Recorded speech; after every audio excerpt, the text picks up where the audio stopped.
Hi. For years, I tried picking stocks using charts, Discord tips, even copying one of my millionaire friend. However, I lost money every single time. And the moment that I stopped picking the stocks for myself, I finally started making consistent money. I'm Dr. Ashik Rahman, and welcome to Small Accounts Options Trading.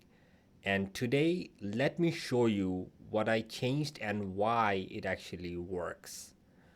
Okay, so just like every episode, welcome to the 10th episode or lecture series where I show my journey of growing this small account. I started from $500. I took out some money, which means I'm starting from $370, and then now today I will put some extra money into my account.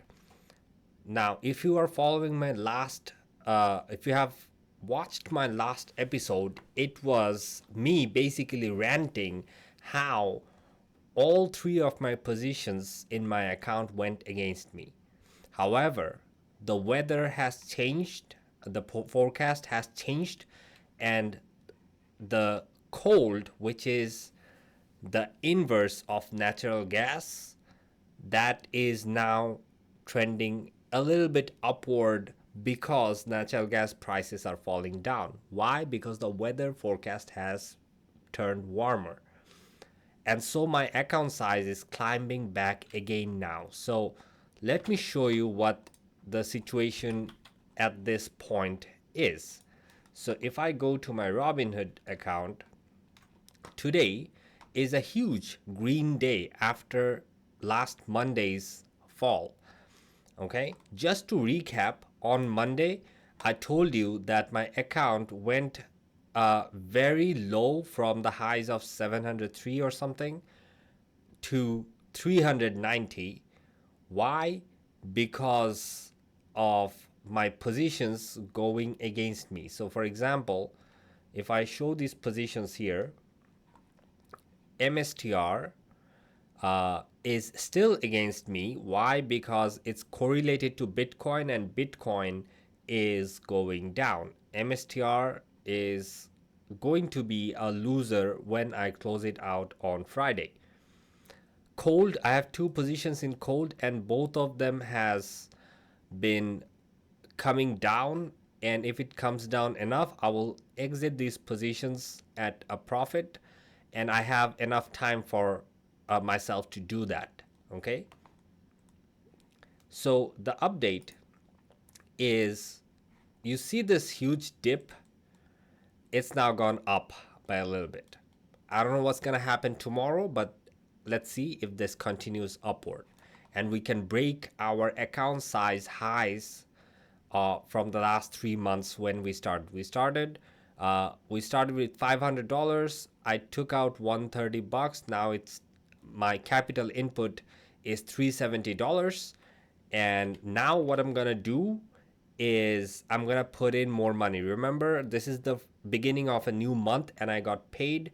So if you have a job, if you're like a job holder like me, and you can save up some money on some months, not every month, you'd probably be putting some money into the account, and that's what I'm gonna do. So let's see, when I do that, this set 370 would go up. So let's see how much I can afford to put in.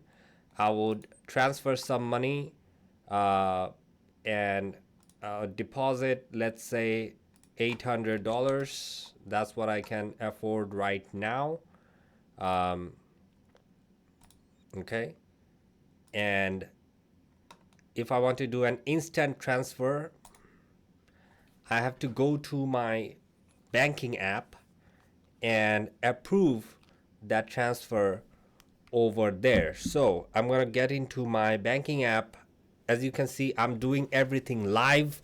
Why? Because I want to show you how this process is actually done, and I want to show you the fact that I'm transparent about whatever I'm doing here or showing in this account. Okay, so I am doing this on my phone, and let's see if this works out in the next few minutes. Okay, so I think I've done my part on this app, and it typically lands within 10 minutes. So let's see how this goes. Okay, so this is 390.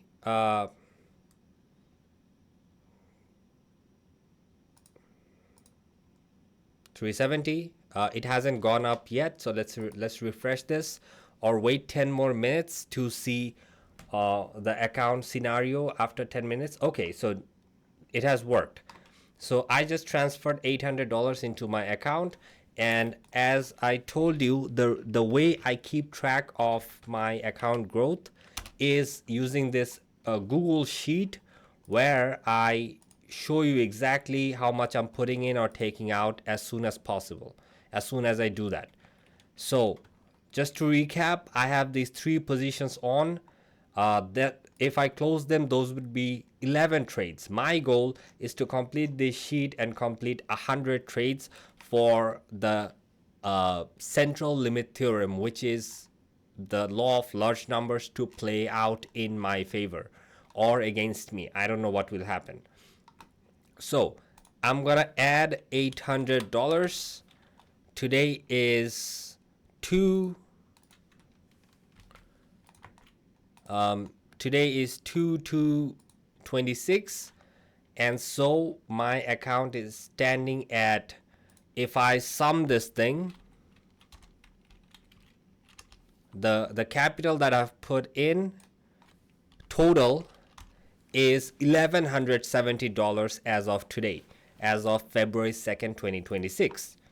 Okay, and my Robinhood account is saying that my account is sitting at 1369, which means I'm a couple hundred, I'm like $100 or $200 in profit. Okay, remember, this is after this huge drawdown.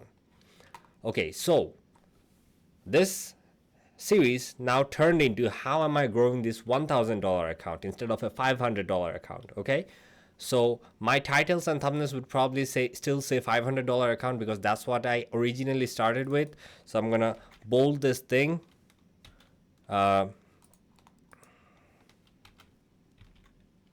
Right, anyways, the point is, we are growing this account. My goal by the end of this year is probably to double this account, if possible, if things go in my favor. If not, that's fine. We're gonna at least complete 100 trades by the end of this year or the next. Okay, so that's the goal. Let's see. First, this is the update on my account. What I just did is I put some skin in the game, so now I'd be more comfortable. I mean, I was comfortable earlier as well, but now what I can do is, if I look at this buying power, this is $803 in buying power, which means I can at least afford 2 more positions. And I can afford, now I have like 3 positions on, I can afford to have 5 positions on. If I have a little bit of profit on any of those, I can probably get, or if I can put in $100 more, I would have 6 positions on at the same time. In this case, 3 positions is working for me, and this is like the growth that I'm getting from here until now. If I have 6 positions working, I might have a little bit more going in my favor. So that's how I like to think of it. It's more of quantity rather than quality. I need like more people working, more employees. So these positions are like my employees, and I want different departments to work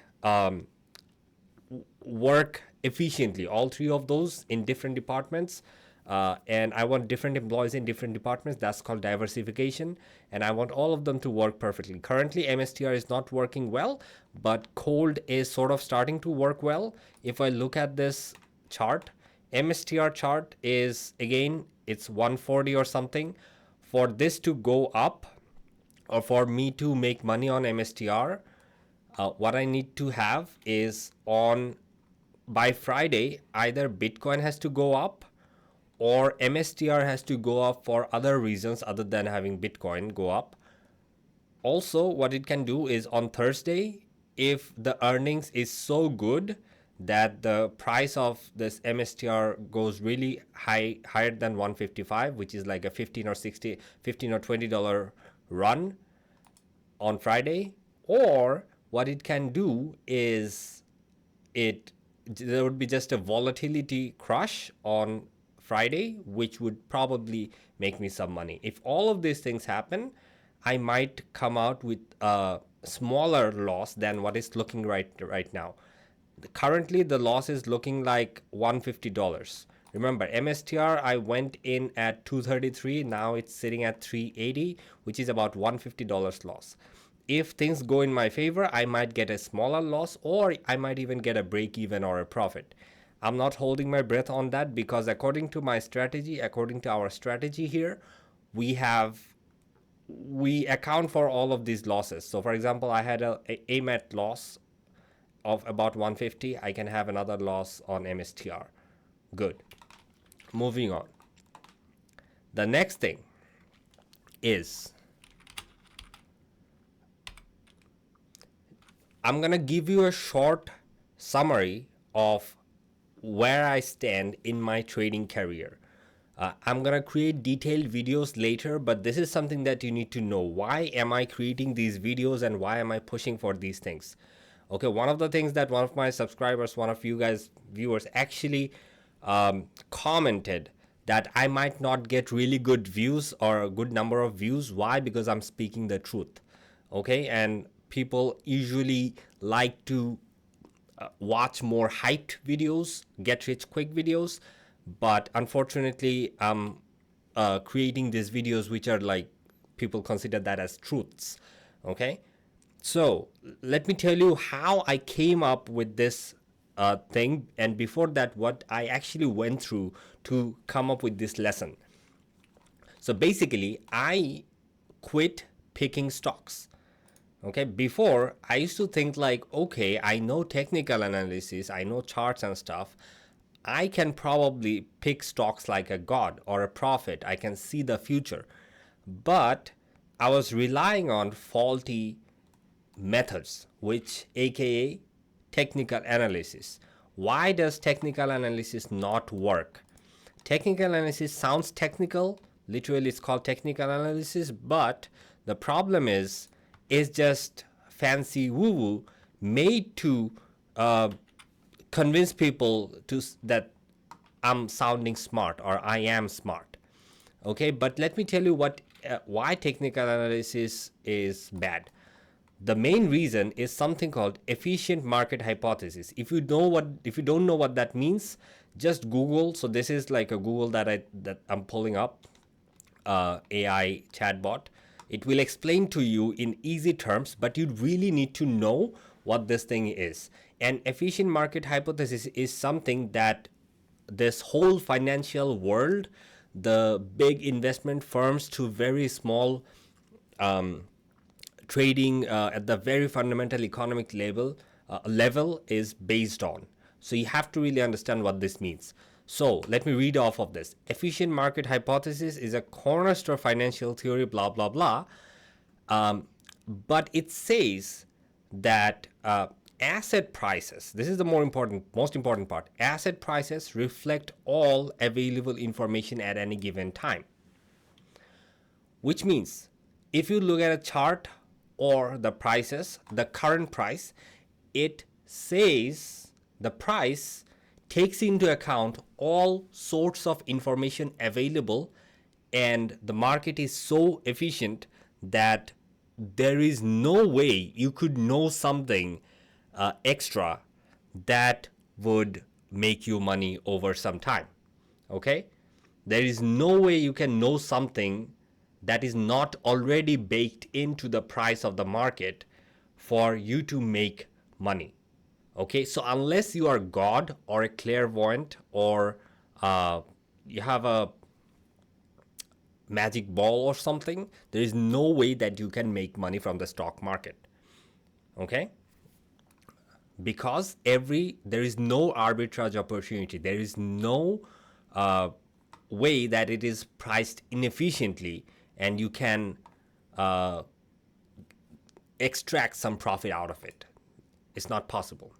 So what that means is, under this hypothesis, it's theoretically impossible for investors to consistently beat the market. Okay? Because the stock prices are always at their fair value. Remember, you can only make money whenever there is some unfairness going on. If you are buying or selling something at an unfair price, okay, that's when you can actually make money.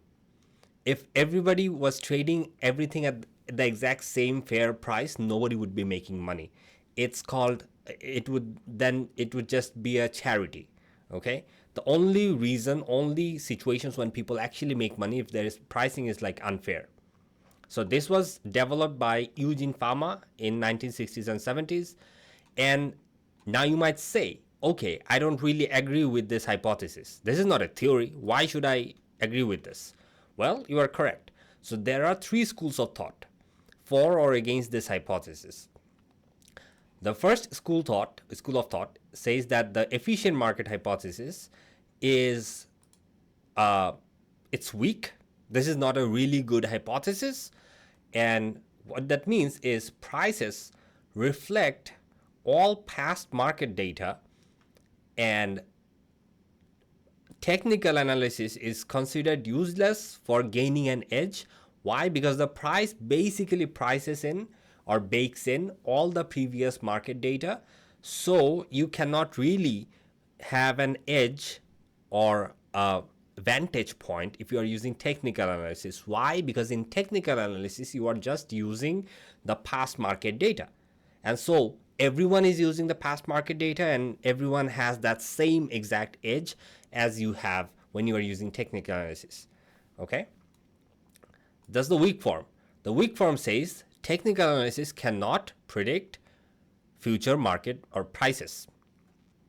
What does that imply? If you read between the lines, this implies that, okay, if you screw technical analysis, what about fundamental analysis? Let's say you can read the company balance sheets and all the information, financial documents, and you can rightly predict what the price of that stock would be, or you can value the market. Okay? In that case, it would be called weak.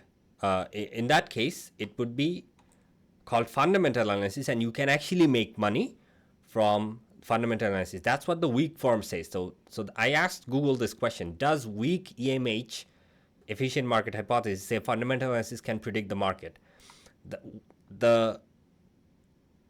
Google told me that yes, the weak form of efficient market hypothesis tells us that fundamental analysis can potentially predict the market. Okay? And it argues that even though the price and volume data are fully reflected in the stock prices, but if you go into the fundamentals like the economics and everything, financial or economic data, you can actually predict the price of the future price of the market. So that's a weak efficient market hypothesis. It does allow fundamental analysis. So if you're really good into reading the financials, then you can probably have an edge. However, it strongly says that technical analysis is useless regardless. Okay? Now, this is like the best case scenario of this efficient market hypothesis. The second best case scenario is semi-strong efficient market hypothesis, which means prices reflect all publicly available information, not just the past data of price and volume, but it also includes all the publicly available information which you can get from the company website or the market or the news, everything. So this says that market is so efficient and people trading in those markets are so efficient that they can take into account all sorts of information in their head or in their supercomputer and actually predict and actually predict the market, and everybody can do that, and that's why there is no real edge in the market. So this is the semi-strong form. And again, the bold line is it talks about if you know all the publicly available information. But the strong form, this is like the ultimate super saiyan, ultra instinct, god level efficient market hypothesis. What this says is that prices reflect all information, both public and private. Even if you are the chairman of SEC, even if you are the president of the United States, even if you are the president or CEO of the company, even if you have all the insider information, you cannot predict the price of a stock or price of a stock market, because this form says the prices or the market has already baked in all of those information that would you have, everyone also has that, and they already predicted that you can already predicted the price that you think is fair. If everybody thinks what the fair price is, and they're correct about it, that means everybody will be trading at the same price and nobody will be making money. The net return would be zero minus the commission fees. Now, where do I stand? If you look all three forms of this hypothesis, which is basically the efficient market hypothesis, which is basically the hypothesis on which this whole financial ecosystem of this world is based on, all three of those hypotheses blatantly rejects technical analysis. Okay? All the Nobel Prize in economics, all the Nobel Prize in finance, there's no Nobel Prize in finance, all those smart people, everyone blatantly rejects the power of, or the lack of it, of technical analysis. Okay? Now,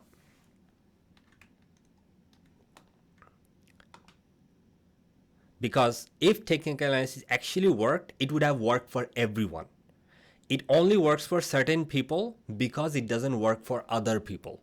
Okay, not because the certain people they're like super smart or disciplined, which they may be, but I'm not gonna tell you to do something, or I'm not gonna do something that doesn't work for everyone. Okay, or most people. Now, that's a huge rant on like, what do you call technical analysis. That's something that I tried and I failed. Now, I was thinking, okay, the technical analysis that I know, that's probably bad. My skills are not as good. So what I used to do is I used to pay for paid Discord groups. If you're watching this, you've probably done that as well, unless you are a total noob in trading, or you are fortunate enough to grow up in an ecosystem where you are learning the correct stuff or watching my YouTube video. And I used to pay those groups or group moderators about like $100 or 70 to 100 or even more. Nowadays the costs are even more to get into one of such group. And there would be different admins who have probably made a lot of money based on their own strategies or technical analysis. I don't know. They would charge me that amount of money and I would copy their trades and it would go against me. So again, I wanted to do it alone. After that did not work out.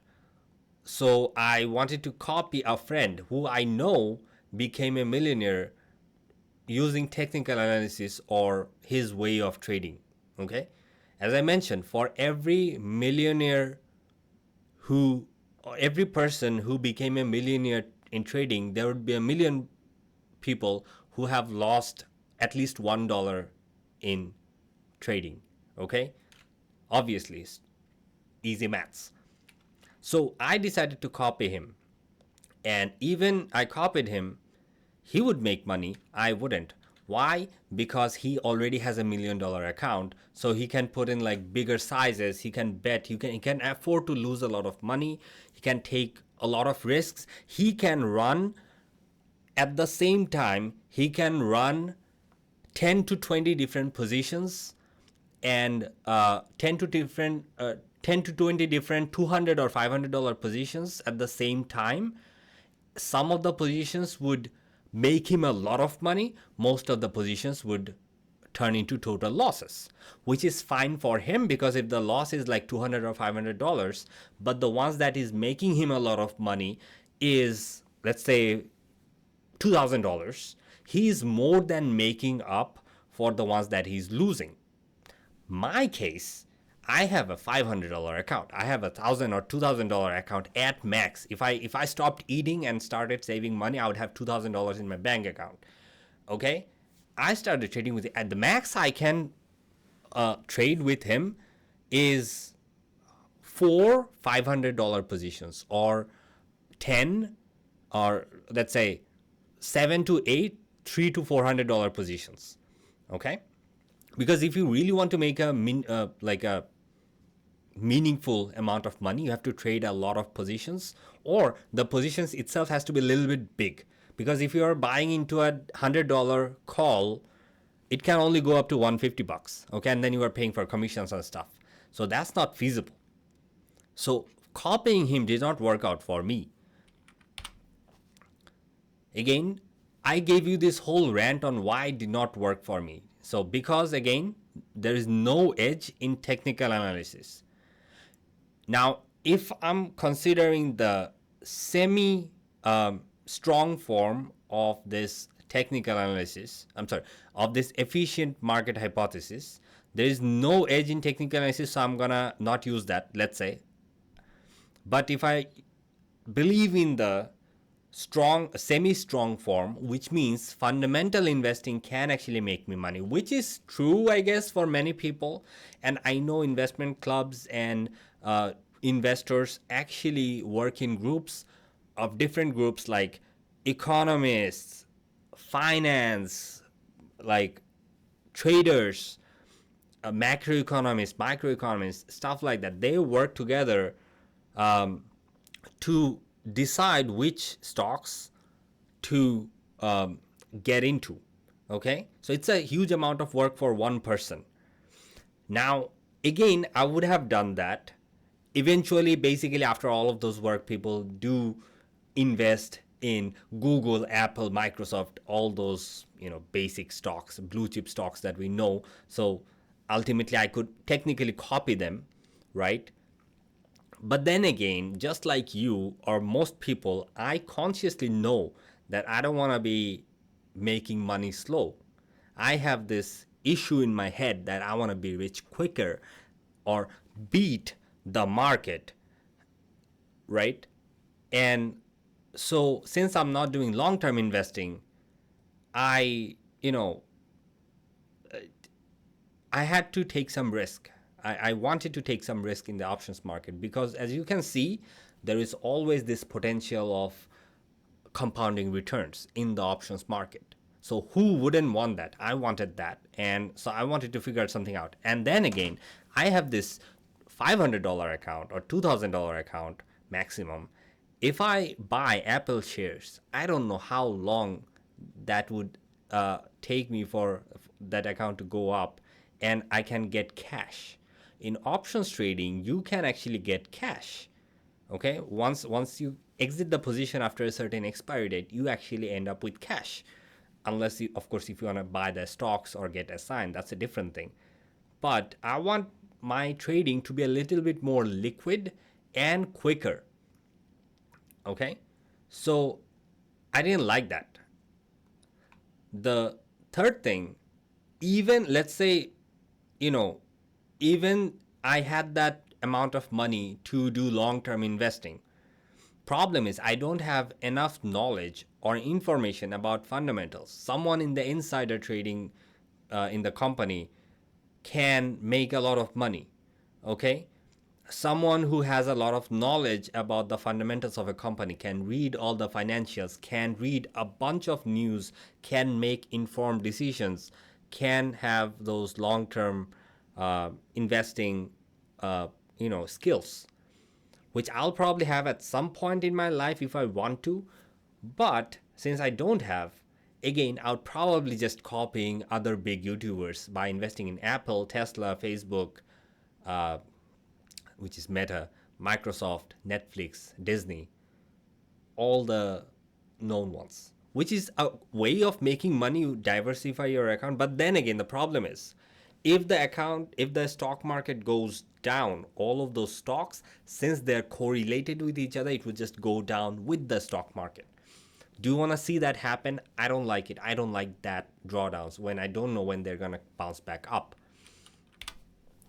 So what eventually worked is this current strategy that I'm using, which is volatility risk premium selling. Okay? And why this works, or what this actually is basically like selling insurance. You are assuming other people's risk and you are getting paid for it. So for example, if you have a car, you're buying car insurance, the insurance company like Geico, Progressive, State Farm, they're selling you the insurance. They're assuming your risk, and they're assuming that you would be less likely, if you're a good driver, you would be less likely that you would go into an accident, that they will have to pay you a lot of money. And statistically speaking, you don't really, you are not that likely to commit an accident, and they know that. You as a driver, you know, or you are afraid that if you go into an accident, if somebody backs into you, or if you hit somebody on the road, you're going to have to pay a lot of money out of your pocket. So to prevent that scenario, because you are afraid of that scenario, you'd probably be paying a lot of money in insurance. And it's also illegal to drive without insurance. So you have to pay for insurance. So that's a great business for those companies, business model for those companies. Now, they know that you may go through an accident, but it's more likely that you won't if they're like insuring you, right? And then they are insuring a lot of other people like you. So people like you and me, we are paying a lot of money to them, and they have the budget to pay out, let's say, 100 accidents per year. And like they're selling the insurance at a price so high that even if 100 insurance accidents happen, they will still make money. In reality, probably they actually have to pay out for 50 or 60 accidents per year, and the rest of the 40 not non-accidents, those are the profits that they're getting to keep, the premiums. So what am I doing? What we are doing here is we are selling the risk premium. Why does this happen? Why does this work? Well, just like us, just like you and me, the big companies, they want some, they want to insure their investments so that when the market goes down, they don't lose as much money. Okay? So they're willing to pay extra money to us to, protect their investments. Okay? How much extra? That's the question, because these companies are really good at maths. They're hiring uh, like fancy mathematicians, computer scientists, physicists, rocket scientists, literally Sheldon Coopers of the world, to run their company, to create mathematical models and run supercomputers that can predict the exact price or exact extra amount of money that they need to sell, they need to pay. Okay, so they're not paying us that much. Okay, we're just getting paid just a bit extra. Okay, now, and I know that these things are hard. For example, if you're watching this, you've probably never read Sheldon Nadenberg's book. You probably never took a class with Donald G. Sari at UC Irvine. You didn't do that. Those are undergrad classes. If you did a PhD, you probably never did a PhD in maths or physics or combinatorics or whatever, right? Those people did. They know how to run codes that can extract even small amounts of money from the market.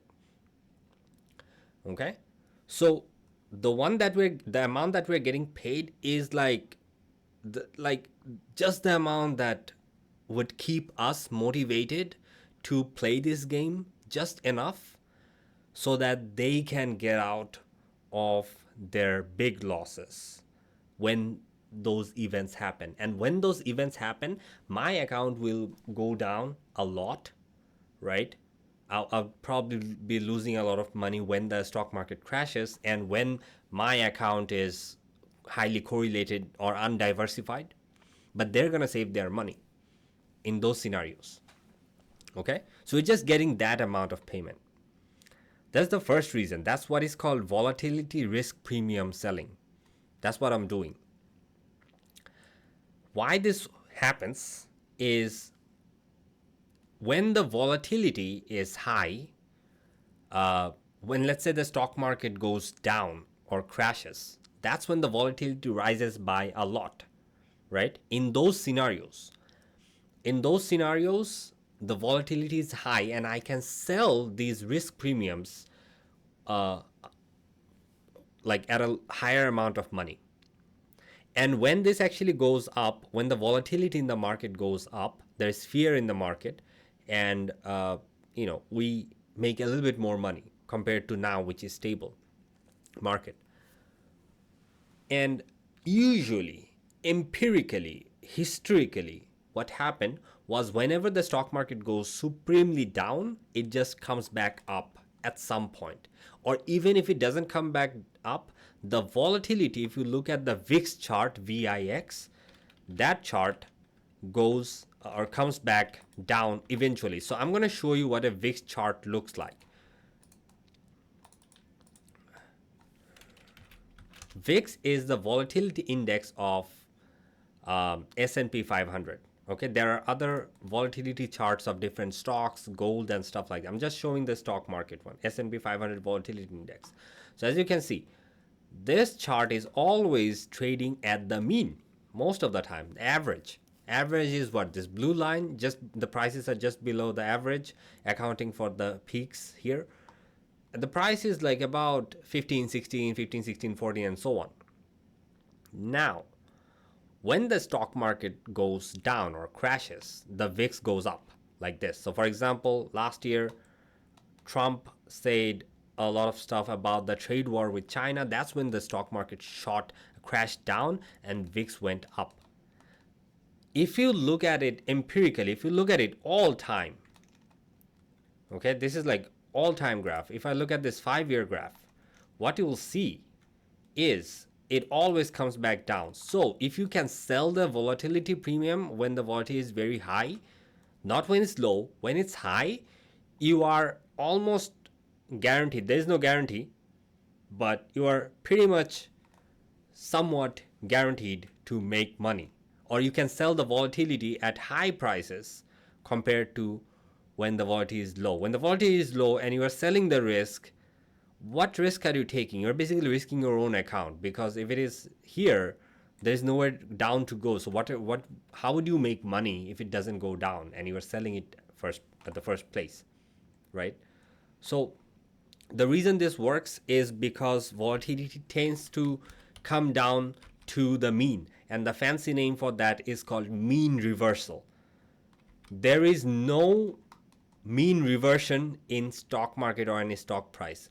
Stock prices go up, it keeps going up. You cannot say that if it goes up, it's gonna come back down to its average, like last 200 days or 5 years average. It never does that.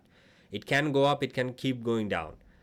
But for volatility, it has this historical evidence that if there's fear in the market, that fear is not sustainable. So it eventually, in a few days, it comes back down.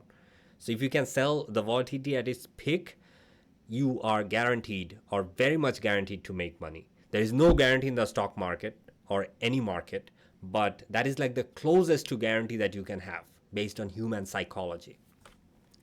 So the edge is the prices of those options that are in the options market, whatever the price there is, that predicts the volatility of the stock or the option. Okay? But since people are paying extra for that option, it implies that the volatility is very high, which means if you are paying, let's say a car insurance is $500 for 6 months, and you are paying the insurance company, no, I'm going to pay you $600. You are being a stupid guy or girl, you are being stupid, but what that implies is you are really afraid that you might get into an accident. Okay, so you are paying extra money for that insurance to make sure that you actually get that insurance when you need it. Okay, and which basically implies, if you calculate back, it implies that there are a lot of accidents that are happening on the roads. That's why you are paying extra money for your own safety to buy that insurance. However, if you look at the roads, you will see that the accidents are not as much as you are paying it for. So the realized volatility are the accidents, that is not as much. So you are getting paid for the implied volatility when you are selling the premium or insurance, but you're not incurring those risks as much as you're getting paid for. That is your edge. That's the only edge that I know that may exist in the stock market or options market. And that is the closest thing that I can get to rejecting the semi-strong efficient market hypothesis. When I reject the same efficient market hypothesis or the semi-strong efficient market hypothesis, I am implying, I'm saying that, so if I believe IV is overestimated to RV, which form of EMH is it? It basically means that I'm rejecting the I am at the semi-strong form of the hypothesis, or sort of rejecting it or contradicting it. The other two forms, like the strong form, it still holds. The weak form still holds because technical analysis doesn't work. Strong form doesn't hold because I'm saying that I can predict instead of being this purist. It says that you can never predict, even though you're like God or something. Or only if you are God you can predict it, or else you cannot predict the market. That's the strong form. So I'm rejecting that one. Weak form, okay, weak form doesn't hold here because it only talks about technical analysis, so I rejected that already. But the semi-strong form, I'm saying that the publicly available information, which is implied volatility in my case, it is overestimated and it is a biased predictor of future realized volatility. So basically, I'm saying that the options prices are not fair, okay? And that's what I'm saying, or I'm assuming, and that's why I'm getting paid for, or that's what I think I'm getting paid for, right? So this is basically my strategy in this channel. So to conclude, most retail traders lose money because they're trying to predict the markets, right? Which I used to do. However, if I can let the probabilities and volatility work for me, if I let the law of large numbers, or the fancy name of that is central limit theorem, if I let maths or statistics work for me, that is my real edge. Okay, in the next episodes, what I'm going to do is I'm going to show you exactly how I structured these trades and manage risk in this small account. I'll show you, I'll do that live. I'm not going to post the videos live because I work during trading hours, but I'm going to screen record those as I take those trades, and I'll show you how I do that. Managing risk is something that I've already talked about before, but I'm going to make a long sort of a basic, like from beginner to intermediate level, like retail trader quick money making video. Okay, it's never a quick money, but I'm just saying quicker than fundamental investing or not investing at all. If you want that, let me know in the comment section. If you really want me to go through whatever the technical analysis or charts that I use, I don't use technical analysis, but the small amount that I use, I can go over that. And then I mostly talk about my watch list, my strategy, and my risk management, and this way of growing money. So if you want that course or full course, it's gonna take me like 2 or 3 hours to record that. Okay, because I go really into depth. So you're probably like hating me for this video, and if you're watching this until now, I really thank you. But most people have just clicked away already. So you're just a unique person who's just staying here till now. Because I ramble a lot, but I don't really ramble. I actually explain things in detail and go really into depth so that you and me, we both understand what's really going on in the markets. So if you want that huge course, I'll try to be concise, but it will still be pretty long. If you want that, just let me know and I will create it at some point. If you're tired of guessing stocks like I was, just, please subscribe and follow my journey. That would inspire me a lot, and we can, get rich together or go broke, I guess. Thank you.